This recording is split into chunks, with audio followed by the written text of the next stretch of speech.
Fine, she said. Thank you, Irma, I'm very grateful. My room's round the corner from yours, next to Professor McGonagall. If you could just slip them under the door, I'd be much obliged. Good night. Of course, good night, she said, as Madame Pince turned out of the door and left, towards the main first floor. Cecilia returned to the table where the third volume lay open with an inch thickness of pages on the left-hand side already done and another 4 to go. She sighed inwardly and resigned herself to the task. There must be something here, she said, as the lights from the candles cast shadows across the pages. Somewhere here there will be something I can use. She glanced across at her notebook. The next black page flattened against the rest where she had been leaning on it during the day. I'd be really happy if I could write something on you, she thought, glancing across at it. Then I wouldn't feel as if today was wasted. She turned over to the next page and began to glance across it, settling back into the routine she'd had during the long day. Just then, a figure by the library door caught her eye. "Hello," she called. "Who is it?" When no one answered, she began to get up, and made her way to the door. She peered round, but couldn't see anyone. She turned back. "Hello, lady," said Dobby, making Cecilia jump. "Dobby," she gasped, and stepped back, trying to regain her composure. "Are you looking for me?" He nodded, and held out his hand. In it was a sandwich, which he handed to Cecilia. Dobby spoke to Miss Granger, a friend of Harry Potter. Dobby told her that Dobby was looking for Lady, and Miss Granger told Dobby that Lady had been in the library all the day and had not had anything to eat. So Dobby said to himself, Dobby is making Lady a sandwich because whatever Lady is doing in the library, it must be important for her to stay all day with no food, and if it is important, it is for Harry Potter. Dobby wants to know that Lady is all right. He looked down, shyly. "Thank you, Dobby," said Cecilia. "That's very kind of you. You didn't have to, but I'm glad you did." She placed the sandwich next to her notebook. "Lady is well, isn't she?" said Dobby. "Dobby still comes to draw Lady's bath every day." "I know you do, Dobby, and I am most grateful." Instead of returning to her chair, she brought the sandwich Dobby had given her and sat cross-legged on the parquet floor so they were face to face. "What's troubling you, Dobby? You seem anxious." She tore one half of the sandwich in half again, and offered it to him. He looked surprised, but took it anyway, his ears perking up with delight. "Nothing, Lady. Except ... Lady hasn't been to see Dobby, or the other house elves in the kitchen for such a long time. Dobby wonders whether Lady has been offended." He looked mournfully at her, and Cecilia smiled. "No, not at all," said Cecilia, as kindly as she could. "You know I am working with Professor Snape ... and Harry," she added, seeing his eyes glaze over in fear. "If we are to get to the bottom of everything we need to, we have to work hard. And of course I have to teach students. Professor Dumbledore believes it to be of great benefit to the students." She reached over and patted his hand. "I promise to visit soon. I enjoy visiting you all as well, you know." Dobby's face perked up again. "Does Lady mean that?" "Of course, Dobby. I'm looking forward to ironing some sheets. I wouldn't miss it." "Then Dobby will tell Winky and Bingo." He began to jump around, sandwich still in hand. "I will let Lady finish her important work for Harry Potter." And with that, he skipped out of the door of the library. Cecilia sat where she was for a few minutes, and finished her sandwich before returning to the table. What an extraordinary creature, she mused, as she glanced at the pages again, always so pleased to see her, to do anything for her. As she scanned the next page, their word caught her eye. The one that followed it was of more use, and she wondered what it meant. Reciprocator. And beside it, the word, lully. At last. All those long hours spent trawling through 2 useless volumes, this was finally the reward. She read the paragraph which contained Lully. Try not to get your hopes up, she told herself. It might not be anything to do with Raymond Lully.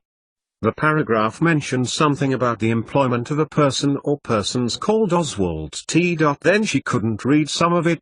Then the date, 1956, and the name Lully. She recalled the alumni entry for a Raymond Lully ...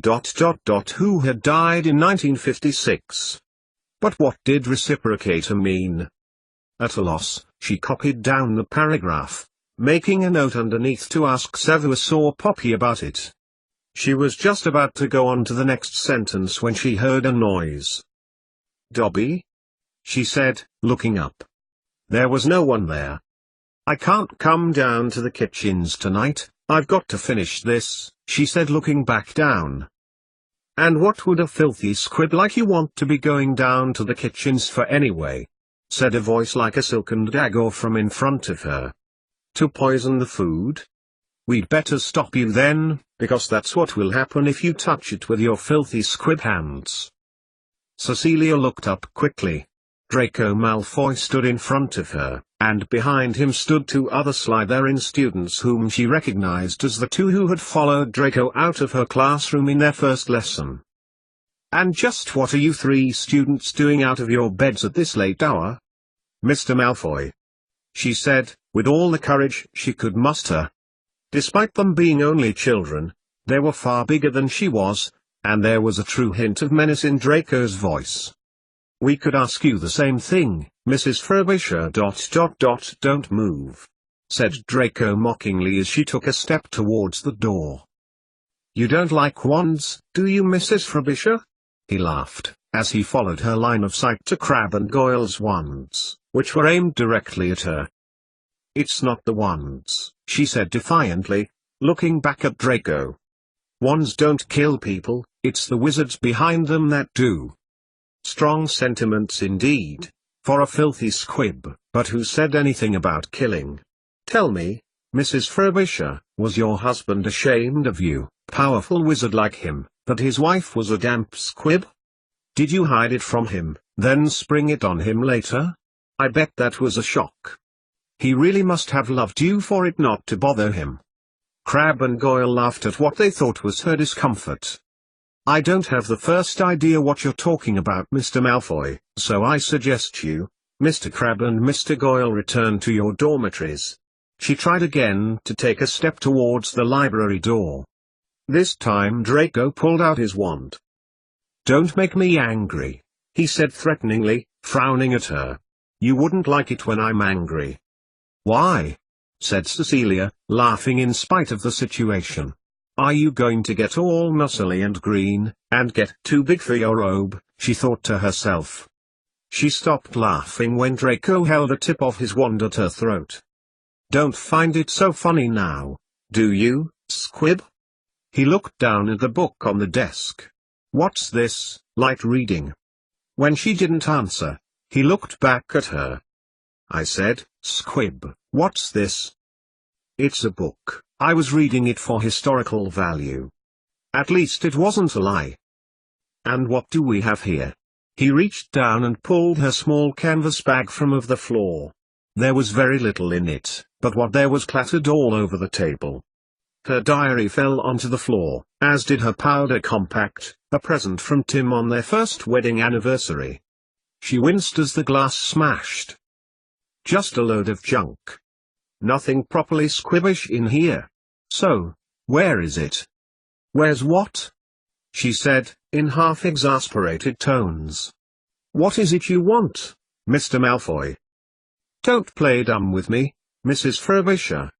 It might work on our dear head of house, but not with me. Your wand, Mrs. Frobisher. The fake wand that squibs have to carry as a mark of their disability.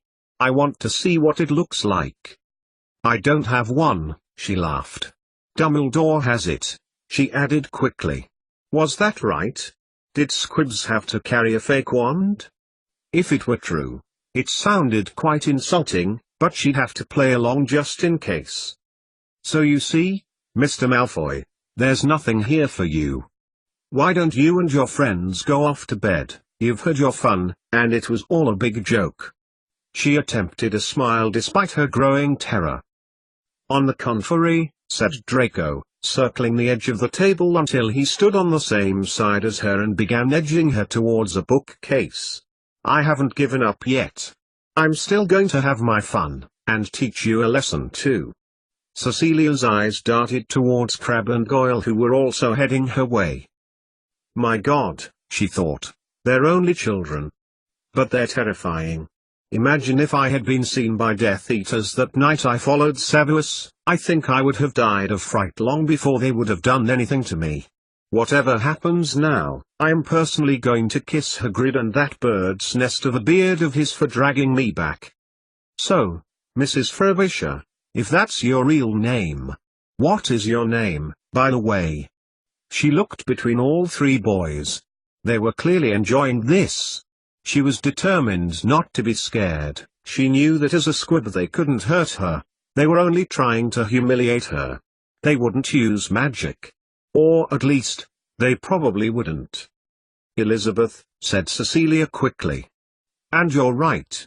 This isn't my real name, not my maiden name, anyway." "Which was?" "Mitchell. When I met my husband, I obviously took his name. I mean, you're right, of course." She hung her head slightly as if out of humiliation. "It's dreadful being a squib. I was the only squib in the village." There, that hamming up seemed to knock the wind out of Draco's sails. "But not for long, though." "So, Elizabeth," he said, in a sarcastic tone, looking her up and down. "Who gave you permission to wear wizard robes? You know you're not allowed, and yet ... you do." He pointed his wand down to the clasp of her robe and flicked his wrist slightly. The metal bar slipped out of the loop and the fabric of her best Imanus robe, her only Imanus robe, gathered round her feet. "There, that's better. Looking more and more like the mole you're supposed to be now. You know, I actually feel sorry for moles. I mean, they can't help it." Draco repositioned the wand by her throat again, and she knew her eyes were betraying the terror within. "They go around in their own little lives, oblivious to the real world. Yet you, of a wizard family, have the audacity to come to Hogwarts and try to tell us that moles are just like us." Cecilia glanced down as something ran over her foot. It was a mouse.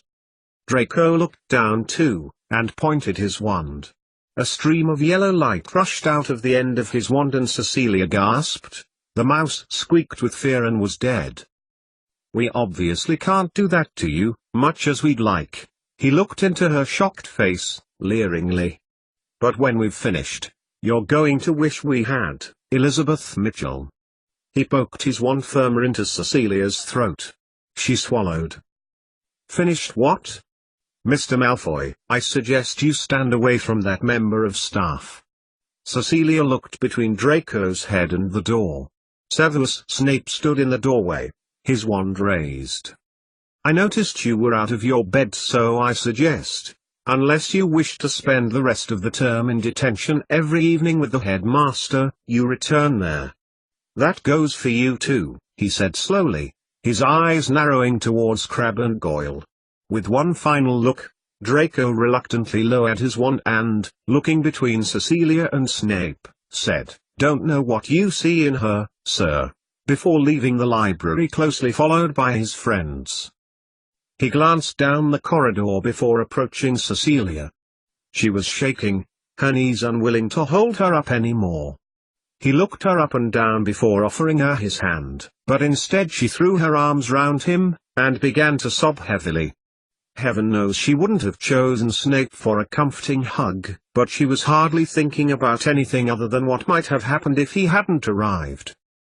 Not knowing what to do, Snape stroked her hair vaguely, until the sobs became less intense sniffs, and Cecilia stepped away, wiping her face with her hand.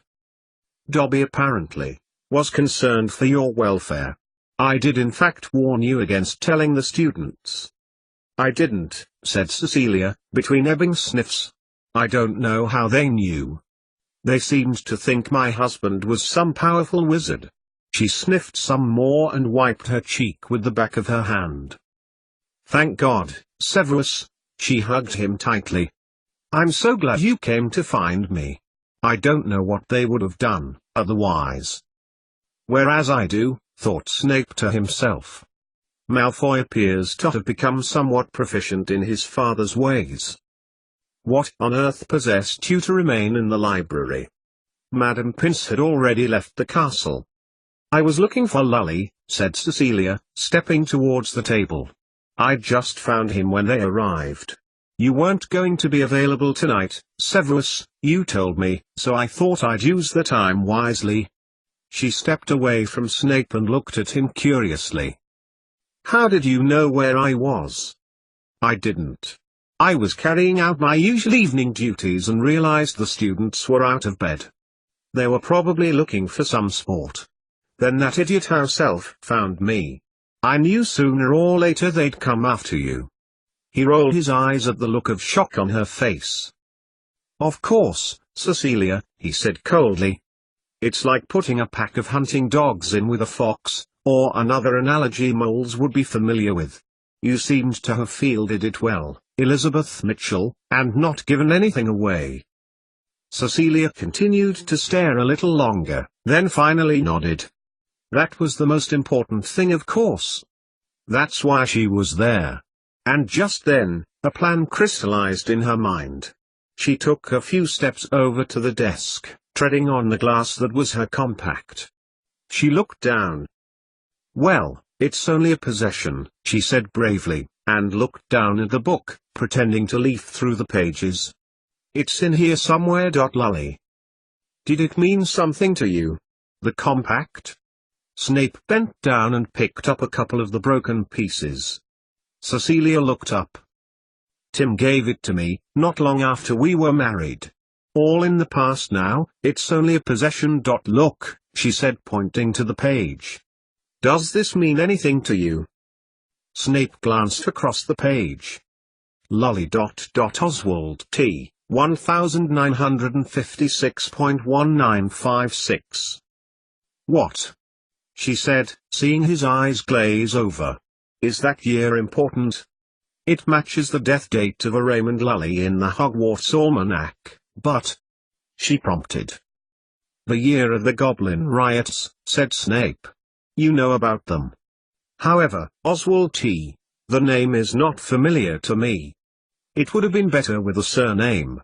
However, we are in the right era if it is the same Lully from Poppy's grandfather's notes." "What about reciprocator? Does that mean anything to you?" "Not in the slightest," said Snape slowly. "However, someone from the Order may know. I will make inquiries at the next meeting." "Blast," said Cecilia, defeated. "Then I've still got the rest of the book to go though," she said, sitting back down. "There still might be something." Snape looked at her aghast. "You don't seriously mean to tell me that you intend to remain here? You are shaken, Cecilia. It is far better if you return to your room, I feel." She shook her head. "I intend to finish the job before our work tomorrow. If I give up now, the likes of your students will have won. I will do it, Severus," she said, in response to his look of disbelief. "If you want to make sure I'm safe, you may join me." She intended it to be a rebuttal and was astonished when Snape sat down beside her. "I feel it best to warn you that I will not be able to continue with our research as we intended tomorrow," he said. "Perhaps it would be wise to return to bed. Then you will have the whole day tomorrow to complete it." She shook her head again. "I have plenty of other things to carry on with tomorrow, Severus," she said, looking down at the page. "Like preparing the blood samples for a DNA test. I was going to suggest it to you tomorrow, but seeing as you won't be there, it might as well be now. Continue." She now had his full attention, and she looked at him with determination. "If we return to our original hypothesis, that being a wizard, or not, is determined by genetics, which also seems to be supported by historical evidence, it would be helpful to send the samples for DNA testing." She exhaled, congratulating herself on choosing her word carefully. Nowhere had she mentioned anything about her leaving Hogwarts. she decided to add the details later. In order to do this, I need to make sure the samples are selected carefully from the original donors, to give us the full range of results. You mentioned before, Cecilia, that other tissue could be used, such as hair? If I remember correctly, a few weeks ago. Cecilia thought back. Yes. He was quite right. When he walked in on her taking a bath. When she'd followed him and spent the night at Hagrid's. If you feel hair would be less risky to wizards, then this would work. It makes little difference, said Snape. There are far greater potions that could be made using hair samples than blood, to cause a wizard to do any number of things. Blood is merely superstition to the less enlightened magical beings. However, I feel from the point of view of the donors, and from those closest to young Potter, Cecilia noticed him flinch, that hair would be less controversial. Cecilia nodded, and returned to the book. He stared at her. What? She said, after a few minutes. Do you still intend to finish those tonight? Yes, Severus, I do, she said stubbornly. In that case, I believe the best course of action is for me to remain with you through this pointless task in order to maintain your well-being. 88,888,888. It was Sunday evening. Cecilia had finally gone to bed at 3 o'clock, having insisted that she went through every last page of the book. Snape had sat steadfastly next to her, glancing towards the library door periodically, something which Cecilia felt was more for her benefit than for any actual purpose. He'd made the effort to walk her back to her room, along the corridors, but, following his brief suggestion that her presence was too irresistible to Malfoy, he'd made no other mention of the incident. Neither had Cecilia, who had spent most of the day writing a plan of what she intended to do with the blood samples next, and a brief note about DNA testing, with plausible outcomes. It struck Cecilia how extraordinary it was, as she dressed ready to meet Tonks in the Three Broomsticks, that their professional relationship was so compatible, when their cultures and outlooks were so different. She knew she wasn't trying especially hard to get along with him, and she got the impression the feeling was mutual. It was like the ability for bees to fly, the physical laws precluded it. Yet they flew. She smoothed down her long-sleeved shirt across her hips. It fitted well now, not like it used to, when there was more room.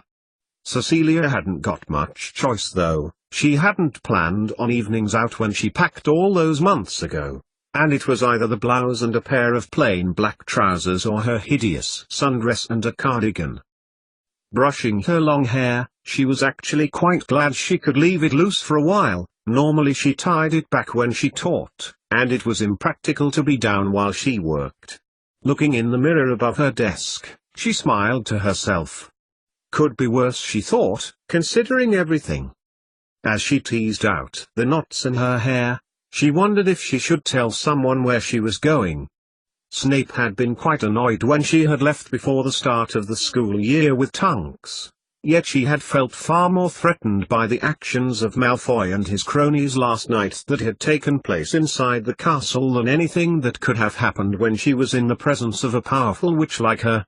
Pushing some long strands of hair behind her ears, she bent over the desk and opened one of the drawers of her desk, and pulled out some large gold galleons, glancing over their surface as she pocketed them inside her brown cord jacket. For their size they should have been renamed quinquirimes, she thought to herself. They were far too large to be just galleons. With one last look in the mirror, and hearing the school clock effect 9 sonorations, she headed towards the door, then paused. Maybe she should leave a note for Dobby, just in case he decides to worry again, and disturb Snape. She hurriedly dashed off a few lines on the back of some parchment on her desk telling the house elf not to worry, but she was on an errand for Harry, and then left, hurrying down the corridor towards the secret passage. The autumn air was moist on her face as she appeared on the other side of the castle wall. She looked up as the castle briefly taking in the majesty of the architecture, and how grand it looked as lights shone out of the windows here and there, crowned by the borrowed light of the full moon. What would she be doing were she at home? She wondered while she crossed the castle grounds towards Hogsmeade, as she had done with Tunks just over a month ago. Probably sitting in the Hagley Arms with Libby, while Derek babysat, with Tamara and Emma, or back at her place for a girls' night and deciding on whether it was going to be a Brad Pitt or Johnny Depp night. She would probably be wearing a shimmery top, new from M&S yesterday, or a simple dress. Well, that had been what she used to wear for girly nights when she had been with Tim, after their separation, and his death. She had barely been out of the house, let alone out with her friends. At least wizards and witches could change their appearance, which begged the question, if they could do that, why did they need to go to the trouble of buying clothes at all when spells existed to permanently alter them? As she walked towards the ever-nearing lights of Hogsmeade through the chilly evening air, she considered science and magic in the context of clothing and concluded that although wizards could make things happen by magic, science was full of far more wonder when you considered what had to come together to make fabrics. Even some mole people would have trouble believing that some of them originally derived from oil. It took Cecilia almost an hour to reach the Three Broomsticks. As she pushed open the door, the handful of occupants stared in her direction and she suddenly felt far less confident about her expedition away from the relative security of the castle. Her immediate regret was that she hadn't worn her robe, and it stuck out like a sore thumb. She surveyed the pub and inhaled with trepidation. No Tunks. Quickly she moved towards the bar where the landlady, whom she recognized from before, smiled at her. Cecilia stuck her hand into her pocket. "One butterbeer," she said, as the name of the wizard beverage appeared in her mind. Could you tell me whether Nymphadora Tunks has been in tonight?" "Ooh," said Madame Rosmeter. "She won't be happy to hear you've used her first name." She reached under the bar for a glass, then looked back up examining Cecilia's face. "I know you. You were with Tunks a few weeks ago." Madame Rosmeter pulled the malt-colored drink into the glass, where it foamed. "Have you seen her?" "We were meant to be meeting up, after my undercover operation," added Cecilia, glancing at her clothes as if to indicate she didn't normally dress like this. "Not tonight," she said. "Two sickles," she added. Cecilia pulled out a galleon from her coat pocket. "You haven't got anything smaller, have you?" she asked. "Otherwise you'll take all my change." "Sorry," replied Cecilia apologetically, and Madame Rosmeter shook her head as she counted out the coins. Just then, another witch came behind the bar.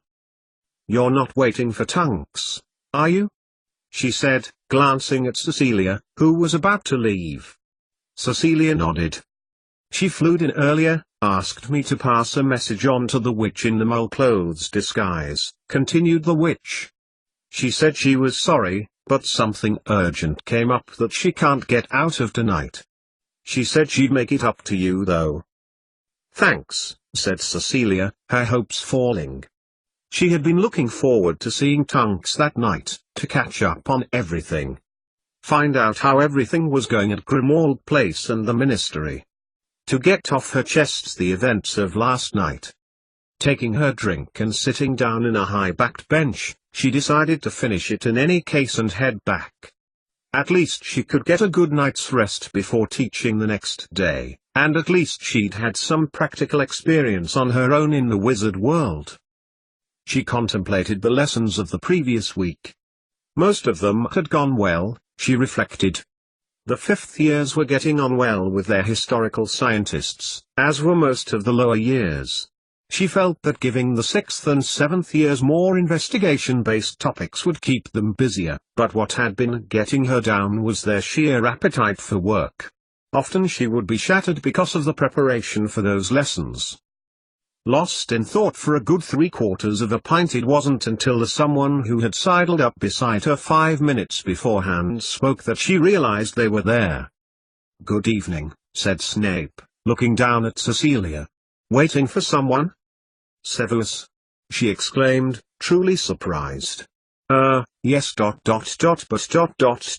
this is a surprise yes I was waiting for Tunks we'd arranged for a birthday drink but it turns out she can't make it. She waited for him to make a disparaging remark about either Tunks or herself for leaving the castle and was taken aback when none came. She was even more taken aback when Snape inquired whether she would like company, proceeding to buy 2 more butterbeers when she agreed. So, you're going to be how old tomorrow, did you say? He said, setting down the drinks on the table. I didn't, said Cecilia. 29, if you must know, she added, looking down. Really? That does surprise me, said Snape. I took you for much younger, Cecilia. Cecilia was speechless, she didn't know what to say. Was that supposed to be a compliment, or a dig at my ignorance? She asked, guardedly. Snape looked at her in surprise. I believed you to be younger, Cecilia, however I don't recall mentioning anything about your cognitive skills which are exceptional for anyone, regardless of magical ability, he added. In anyone else, Cecilia would have taken the blatant praise as an attempt at a chat-up line. But it felt different with Snape. From her experience, he did not say things lightly, and it was rare that he complimented her at all. All she could do was not to analyze. And the evening progressed. If their conversation was a train, its journey would have been thus.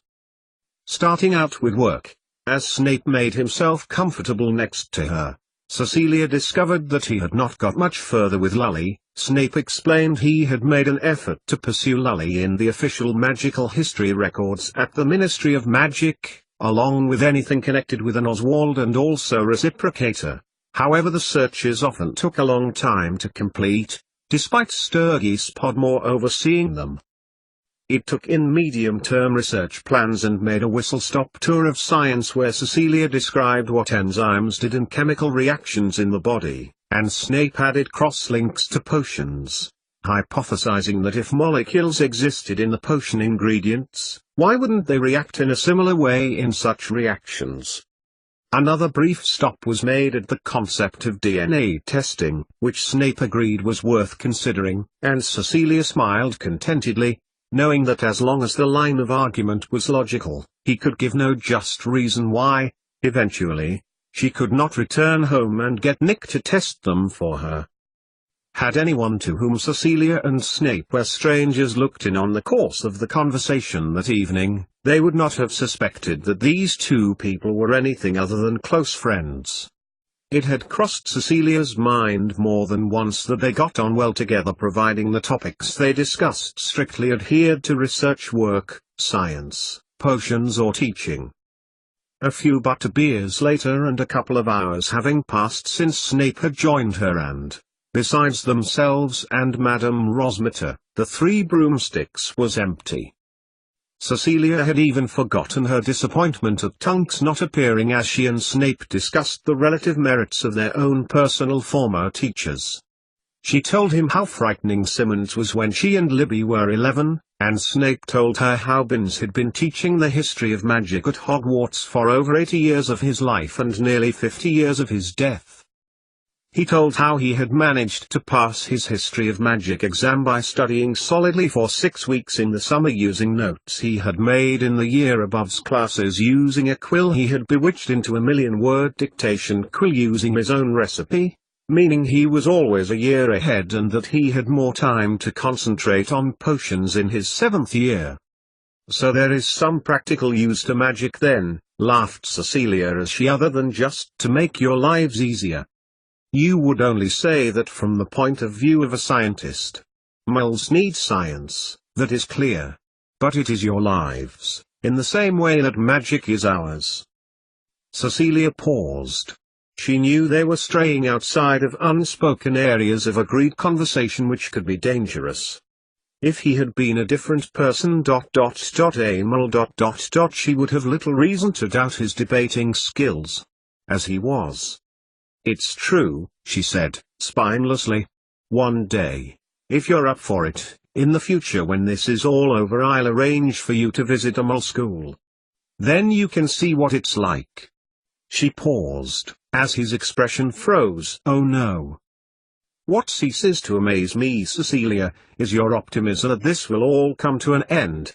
If you only knew the power of the Dark Lord, I am not sure you would be so quick to box up your generalizations. That's fair enough, she said, lying through her teeth. And there it is, that something, thought Cecilia. The thing that prevents Snape from being able to go that one step further. To be able to meet others on their level. Not just with me, she added to herself, she'd seen it with other staff members and the students too. As if something is holding him back.